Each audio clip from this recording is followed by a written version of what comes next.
Folks, welcome into Free Money Football. It is time for us to bring you our best bets for NFL Week 6. I'm your host, Ty B. We got Meerkat joining me and Stevie. But first, a shout out for our sponsors. Batavia Downs in the Sports Collectors Expo. The Sports Collectors Expo will be going down October 29th and 30th at Batavia Downs Gaming. Autographed guests include current Buffalo Bills football players Jordan Poyer, Gregory Groot Rousseau, Micah Hyde, Devin Singletary, and Boogie Basham. Also, Bills legends Jim Kelly, Thurman Thomas, Andre Reed will be in the building, and other athletes like Andre Rison, Paul Molitor, and more. Get over to legendsandstars.net Mhm. tickets and more information. I know Meerkat, Stevie, and I will be there at least one of those days, hanging out, having some fun. We will be getting Meerkat doing some autographs. That'll be a lot Yes, of sir. boys. It's time to get some free money going.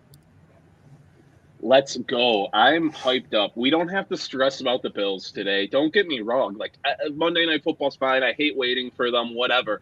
But Sunday stress is a real thing. We have a lot of work to do in the mornings. We get our picks out and all that, and we got to worry about the Bills plus like 10 other plays. Like today, half of my heart, my whole heart is now dedicated to the board. And the Bills are tomorrow. To think about them then. Today, it's all about destroying the books and getting that nice payout tomorrow morning from the bookies, folks. Absolutely. The public had a pretty decent week last week, Stevie. This is something we've been talking about amongst ourselves and on the show on Wednesday, that it might be one of those weeks where Vegas is really looking to bounce back. Yeah, I mean, we talked about it on Wednesday. There are a ton of rat traps littered all across the board today, and they're not all going to hit, not always going to fall for the trap, but you got to make sure which ones to avoid. And that's what we're here for, to tell you which ones we're staying away from, which ones we're going to be fine taking with. And besides just, your straight up, your spreads, your totals, we got some special plays for you too. Maybe some props, maybe a teaser. We got everything today, folks. Absolutely. A bunch of everything all over the board with a little bit of a shorter board as we're finally, starting to get into these bye weeks. So, a few less games. It doesn't mean that there's less money to be had, because there's still a bunch of great lines, I think, to be had out there. So I'll get it started here with this one. This is a game I talked about on Wednesday. I said if this line got bigger than a field goal, I'm going to have to take it. So I got the Lions +4 right now. All the implications and everything, when you're looking at all the analytics behind it, all the projections have this as like a 1-2 point game. Both these teams are ranked pretty closely offensively and defensively. The Lions have shown they can be very frisky, and that's why their record is so good against the spread this year. And that's why I'm going to continue to ride with Dan Campbell. I wouldn't be surprised if this is the game where we finally see them get a breakout win. I wouldn't be surprised at all. So, maybe even a little dabble on that +165. But I'd like the Lions to keep this one at least within a field goal there. So I like getting that extra point that we got by waiting this one out till Sunday. Meerkat, what are you targeting first? So I'm going to buy myself a little insurance on the first play, too. I'm just buying half a point here, going with the Browns -2.5. It's just a -127 line, not that much juice there.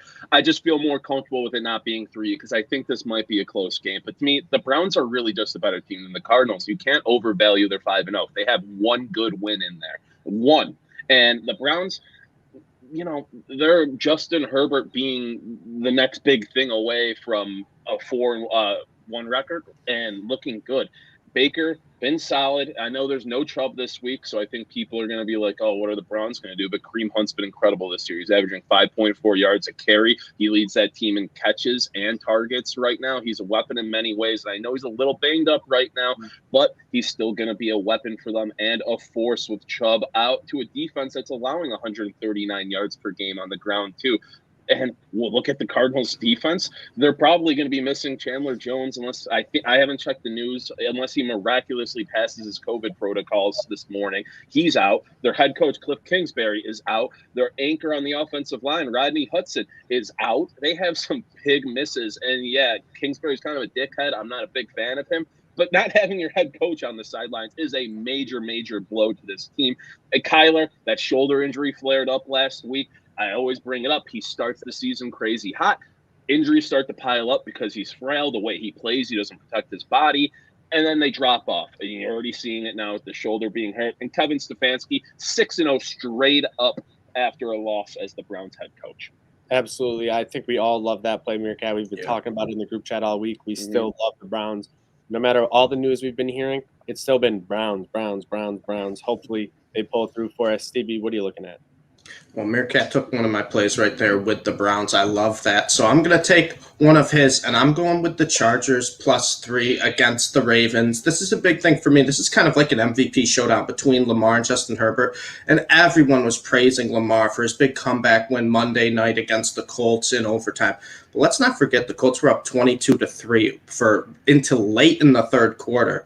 And the Ravens, they struggled versus the Lions. They lost to the Raiders. The Ravens are 4-1, but they haven't had as many convincing wins as I think on the Chargers side. Mhm. And no one's talking about the Chargers. No one's talking about Herbert, who put up nearly 400 yards and 3 TDs last week against the Browns, who are one of the best defenses in the NFL. With Mike Williams turning into another number one wide receiver to go with Keenan Allen, this offense is unstoppable. And I've said it for a couple of years. As long as Derwin James is on the field and healthy, their defense is just as good. The Chargers made a huge upgrade with the coach with Brandon Staley, and it's shown so far because they're making good decisions late in the game. And I just think Justin Herbert is going to be able to attack this Ravens defense. And the Ravens, to me, I like fading a team that just played on Monday night, especially when it goes to overtime. And now you're playing another good team. Give me the Chargers +3 and give me the Chargers outright. Yep, I think that's another play all three of us love right there. And I was looking, maybe potentially putting a little bit on a Justin Herbert 400-yard, 3-touchdown performance. But then I was looking at the numbers from last week. Didn't even get to 400 yards last week. Ended up at 398, just shy of it. Hasn't hit 400 this year, so I ended up pulling the reins back on that one. But Justin Herbert is leaving, the entire world's imagination to what he can do out there on the field, and I think we're going to see more of it today. Going to be a very, very fun game in that one. But on to my next play, and I'm looking at the Texans here. This is another game where I said if this gets to double digits, I'm taking it, and they're giving me the hook with the half point over the 10. So at Texans +10.5. My main reasoning on this, why would I take Carson Wentz double-digit points to a team that has been frisky? Like, they've kept things close. Like, everyone thought they were going to get stomped by the Patriots. The Patriots had a nail-biter to pull that one out last week. Davis Mills has looked competent outside of that game against the Buffalo Bills. And, it's going to be tough, especially for any rookie quarterback, to play against the Buffalo Bills. Even some of the top quarterbacks, are turning the ball over like Patrick Mahomes was the other day to them. So it's going to be interesting to see the way this game goes. I just don't see the Colts being able to cover a spread like that unless Jonathan Taylor literally goes off for like 300 yards today, and I don't see that happening either.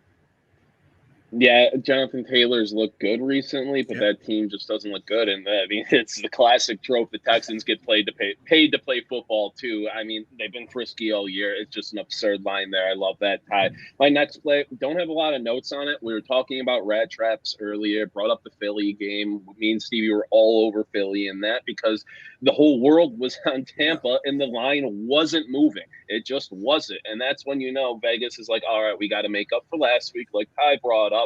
And we have another one of those lines going on right now, and that's the Patriots of the Cowboys. Right now, you have almost 90% of the overall bets on the Cowboys and over 70% of the money on the Cowboys. And the line has moved maybe a half a point here and there. Not crazy movement like you'd expect, barely any bend out of Vegas there. So I am on the Patriots +3.5 for no other reason than fuck the public this week. Vegas, I think, is going to be getting their money back. If you look in Twitter right now, search the Cowboys. It's not even news about the team or fans or anything. It's every single person on Twitter tweeting out the Cowboys -3 is their play of the day. I don't see Vegas getting crushed on this. I really don't. Patriots have burned me this year.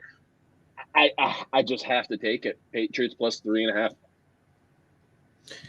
Yeah, I mean, you talked about it, Meerkat. It's one of those games where everything says take the Cowboys, no matter what you look at. But everyone's taking the Cowboys. Vegas isn't budging. I hate those games. I just stay away from. But I think it's right to be on the Patriots side. Getting that extra half a point, too, to 3.5. Exactly. Nice. So, it moved a half a point beautifully, I think. Yep. I think, and it could be a classic Cowboys win by a field goal game. They still escape. They get out of there, but the Patriots bets are the one that cashes. Yep. So, Ty, I'm actually going the same game you are with Texans Colts, and I'm actually going with the under in this game. I believe I got it at 44 and a half. Yeah, And this is pretty simple for me, is that the Colts offense just isn't that great, but I think their defense is solid. And barring their just disaster against the Ravens in the fourth quarter, they've been pretty solid so far this year. And the Texans offense isn't one that I think will attack them. Davis Mills, yeah, he had the game of his life last week, 300 plus yards and 3 TDs. I don't expect him to do it again against this Colts defense. And on the other side of the ball, I still don't think Carson Wentz is a very good quarterback. He had his best game of the year against the Ravens, but Carson Wentz is someone, to me, I don't think he's going to be able to shred this Texans defense that has been not good this year, but outside of their two toughest opponents, they haven't gotten games blown out. Like the Panthers, they only gave up 24. The Patriots, 25. The Jags, 21. And yeah, that's a decent amount of points, but I don't think the Colts are capable of scoring 30 plus on this Texans defense. I put them with them rather than the two teams the Texans allowed 30 plus to, the Browns and the Bills. So the Colts, I group kind of more with the bottom three teams the Texans have played. And the Texans offense isn't moving the ball too much on the Colts. I think under 44 is pretty safe here because I do like the Texans with the points. I think that's the right side to be on. But if you're going to take it, I think just take the under as well because I don't expect this game to turn into a shootout. It feels like a 20-10 Colts win type of deal to me. I love the under. Absolutely. Meerkat, looks like something crazy is going on in London. So it was just 2nd and 1 for the Jags. The whole box stacked on the inside. Looks like a run up the middle, and Robinson bounces it outside for like 30-plus yards. Looks good. They're celebrating. Refs throw the flag, face mask on the Jaguars, 2nd and 16. Got excited for a second for both my Robinson prop and the Jags +3 that I know Stevie is on. But they need to get something going here. Yeah, absolutely they do. But on to the next plays here, and I'm looking at a team total, and it's a team that we saw on Monday night who really struggled against the Bills defense, but we've seen what this Washington football team defense is. They're not what they were last year. They're not going to get right against the most explosive quarterback in the league in Patrick Mahomes. Who's going to cover Tyreek Hill? Who's going to cover Travis Kelce for them? I don't think that's going to be happening very often today. So I'm going Chiefs over 30.5 points in this one. Because when you look at the way Patrick Mahomes has been playing, it's because he's trying to push because he knows that defense cannot stop anyone. Taylor Heineke has proven he can put up some points and put up some yards with that offense. So if they're putting the pressure on, Patrick Mahomes is going to need to be getting that ball into the end zone, drive in and drive out, and that's exactly what I think we're going to see a lot of today. So that over 30.5, when the implied score is 30-24 here in this one, essentially. So I mean, I really could see Washington put up more than 24 points against this defense, this Chiefs defense. So you got to think Patrick Mahomes and the Chiefs are going to be looking to score early and often today. So I'm going to be all over that one. I love that, Ty. I kind of need that to happen because my next play, I'm doing something a little funky here. Kind of going against the grain, what I usually do, giving a total, kind of, but we're going with a same game parlay. Chiefs -0.5 point and the over 48.5 in that game. It's a 6-point teaser, about -110 odds. Love it. I love it. I like the over in this game, but I'll buy myself a little insurance because I was just saying how I'm fading the public. It feels like the public's kind of on the Chiefs and the over here. So I want that little bit of insurance, but this feels like a public wins game. The line's been moving and stuff. Vegas is adjusting to it. And Washington is just not good. Both of these defenses not good. And when you look at Washington's last 4 games, the over has gone over the total by average of 18 points per game. It's absurd. They're allowing a ton of points, but they're confident enough on offense to score and keep up with teams. No matter how bad Casey's defense is, though, Mahomes should be able to get this team back on track against an even worse defense. And I don't even know what I was going to say next. Yeah, just go Chiefs. Need it. Over. Chiefs 50-0. That'll work. Okay. So I got 2 plays left. Meerkat stole my favorite. Gave you my dog, gave you my under. So let's go with the over. And Ty, I'm going back to another game you bet on with the side. I'm going Bengals, Lions over 46.5. And right away, it doesn't feel like a game that would typically go over. But I like both of these passing offenses against the passing defense. They're both averaging around 270 passing yards allowed on defense. And the way you beat the Lions is in the secondary. And the Bengals have one of the best young trios of receivers in the NFL. led by Joey B. I think they can really exploit this Lions secondary. On the other side of the ball, you have Jared Goff, who has not been good this year, but he's kept the Lions in games. As you said, Ty, they've been a very frisky team. The Vikings, they lost by 2. The Ravens, they lost by 2. The Bears game, it should have been a lot closer if they would have scored in the red zone. But the Bengals and Lions have both been teams that kind of wasted opportunities. You saw some missed field goals last week with the Bengals. Their red zones offense hasn't been great. The Lions, not at all. But they're both teams that can move the ball down the field against defenses that give up a lot of passing yards. I think we're going to see some easier scores this week. And 46.5 feels like a fair number to me for two offenses, I think, that are slightly better than the points they're averaging so far this year, right around 23 for the Bengals, 20 for the Lions. I think this game turns into a high-scoring affair, and I think the Lions keep it close, which will force the Bengals to continue to score. Vice versa, I like it over 46.5. Yep, I do like that there. I mean, both those passing defenses really, really have been struggling. You're not wrong with that at all. That's a great assessment of that game, Stevie. So you talked about some of the young pass receivers for the Bengals. Let's talk about another young pass receiver in rookie Kadarius Toney, who could end up being the steal of the draft right now. 2 weeks ago, he had 6 catches on 10 targets. Last week, 9 catches on 13 targets. His over-under today is sitting at 4.5 still, and it's a basically even line there.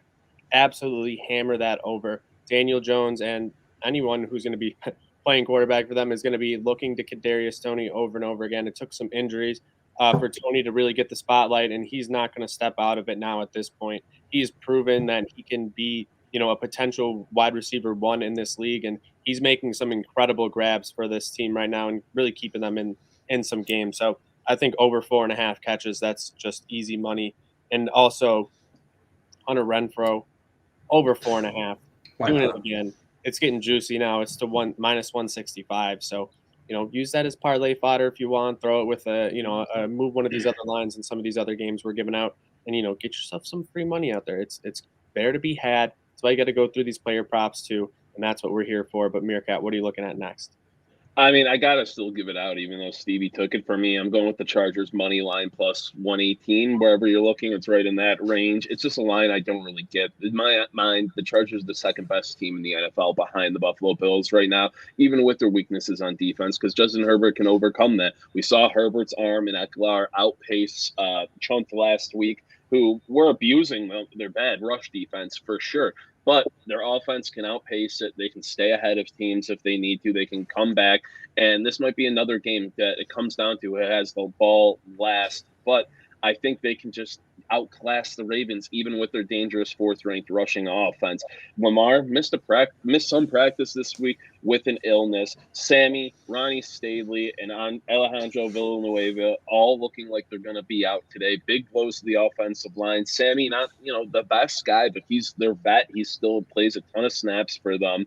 And that offensive line, with how bad the backfield already is, being banged up, is not a good sign. The Chargers love losing one-score games, too. I saw a stat. Justin Herbert is 18-2 since entering the NFL, with everything either being a win or a one-score loss against the spread. And it's just insane. I get a little scared of that, the Ravens playing their hero ball. But I'm still taking the Chargers. I'm riding with it. I love the odds. I can't stay away from that value. Yeah, I mean, I'm on them too, so I love the pick, Meerkat. I'm going for my player prop, but back to someone that I love, and you guys won't be shocked by this at all. I've been hitting his player props all year long. We're going back to Jamar Chase. And we're not taking yards. We're not taking receptions. We're taking Jamar Chase anytime touchdown scorer at plus 110 against the Lions today. He leads all rookies right now with 5 receiving TDs. All other rookies combined have 4. And the Lions pass defense, I talked about how bad they are. They're allowing 1,258 yards and 8 TDs this year in the air. I think this is how the Bengals attack the Lions defense. And Chase, not for nothing, he's been great all year, but he had 16 targets in the first 3 weeks. He had 19 targets in the last 2 weeks, including a career high 10 targets this past week when T. Higgins was back. So I'm not worried about Higgins taking, shares away. Yeah, he'll get his, but Chase is the clear number one option in this offense. He has the chemistry with Burrow, and I think the sky's the limit for him. And while you can still get these props at reasonable prices, I think anytime touchdown at plus 110, you have to take against the lines. Yep, absolutely. And Great odds. Great. It's still, plus 110. I got something a little juicier for you guys because, I gave out that Renfro a little bit too much juice just to lay. So we're looking to make some big money here on a little play. And I'm targeting first 1 o'clock game touchdown, Tyreek Hill plus 3,000 in that one. I think the Chiefs want the ball. They want to score early. And how do you do that? Get the ball in your most dynamic playmaker's hands, especially with Clyde Edwards-Helaire out now with the injury. I think we're going to see a ton of Tyreek Hill. Don't be surprised we see some more gadget stuff from them to supplement their running game with CEH out. So Tyreek Hill, first touchdown in the 1 o'clock window, plus 3,000. Don't hate that at all. You guys are ripping these first touchdown scores. I might have to look at some lines. Usually I stick to the Bills for most of my props, bounce around here and there. But, no Bills today, so I might have to get frisky with y'all. But I'm going just with my last play. A simple two-team money line parlay. It's the Rams and the Steelers, about minus 120, minus 125. Got to go to Stevie. I love the Rams to win today. The Giants are a little banged up right now. I mean, they don't have Saquon. They don't have Galladay. Two offensive linemen, Slade and Tony, are all a little banged up. Matt Stafford should be able to abuse that terrible defense, and Aaron Donald and co against that offensive line that's not good and banged up should generate plenty of pass pressures. Leonard Floyd, look for him maybe to get a sack or two today. And then the Steelers, I'm not betting on Geno Smith. I don't want to take the Steelers spread. I feel like that's a bit trappy. Seahawks might keep it close. I don't know how, but it just feels like one of those type of games. So I'm just taking the Steelers to win here. This Seattle's defense is 25th in DVOA right now. Like, they're not going to help this offense that is struggling, missing a lot of pieces. And the Steelers D should just disrupt. We won't see that first drive Geno Smith. The Steelers D is going to be disrupting today. I mean, it's still, line feels a little trappy, so I don't mind it here, but I like this parlay. Meerkat, real quick, who's the better quarterback in that game, Big Ben or Geno Smith?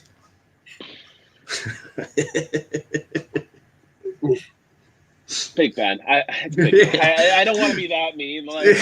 But first drive Geno last week, yeah, baby. No, I like that play. I think the Steelers are definitely a team I'll be looking at Sunday night too. Absolutely. So shout out to Stevie and Meerkat yet again for joining me here for Free Money Football. Make sure if you guys are watching on YouTube, you hit the thumbs up and toss us a follow. Toss us hit the notification bell so you know every time we're going live to bring you the best bets. Make sure you guys get over to legendsandstars.net to get your tickets for the Sports Collectors Expo. Will be happening at Batavia Downs October 29th and 30th. We'll be there having some fun, and we'll be dabbling, maybe buying some cards as well, because I know I'm going to be buying cards. Absolutely. So again, shout out to everyone for joining us. If you're on Twitter, make sure you hit the retweet button. Make sure you go out there, go hammer the creek, go hammer your books, call them in, text them in, do whatever you got to do. Go get that free money. Good night.